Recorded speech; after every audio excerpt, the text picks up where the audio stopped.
That's me in training when I had 2 arms at Quantico. They weren't welcomed home like other soldiers from other wars. That's the kid that saved my life, jumped on a grenade. But like other wars, many lived and many died heroes in Vietnam.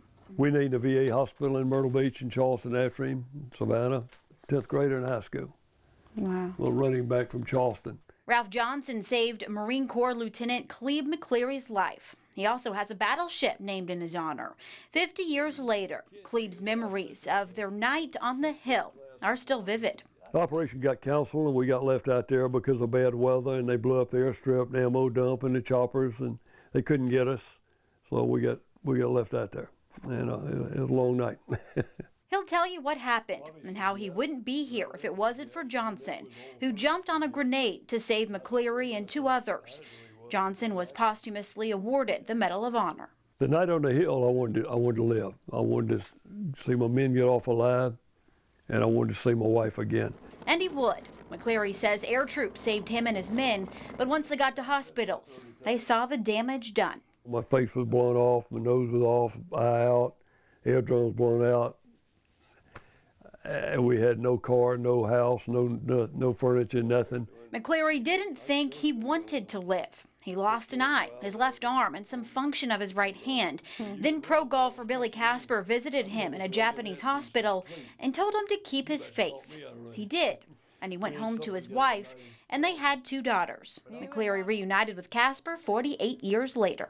I met him at the Masters, and that's when I started golf. And I'm having a ball. But it was listening to another athlete, Bobby Richardson, who inspired McClary to start sharing his story. Some Sunday school class would ask me, or a Boy Scout group, or United Way, or Red Cross, and I just started telling my story. And we've been in 50 states 25 times in about 40 countries, and we drove a trailway bus 2.5 million miles and lived in it in 17 years. McClary motivationally speaks at just about anywhere. He was just at the Citadel in North Carolina National Guard in the last week to share his message. He was at HGTC back in August doing the same. And what's your main message when you do your speaking?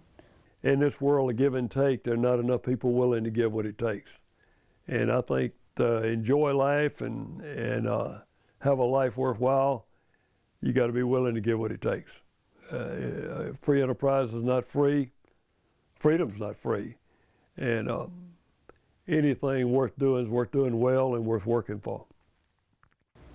Clebe and his wife, Deanna, now also work with active duty military. They run Patriots at the Beach to get military families vacations together to help them stay together, and Love in a Box that ships clothes, food, and homemade cookies specifically to troops all over the world. If you'd like to help donate to the troops, you can find more information on that on WMBFnews.com.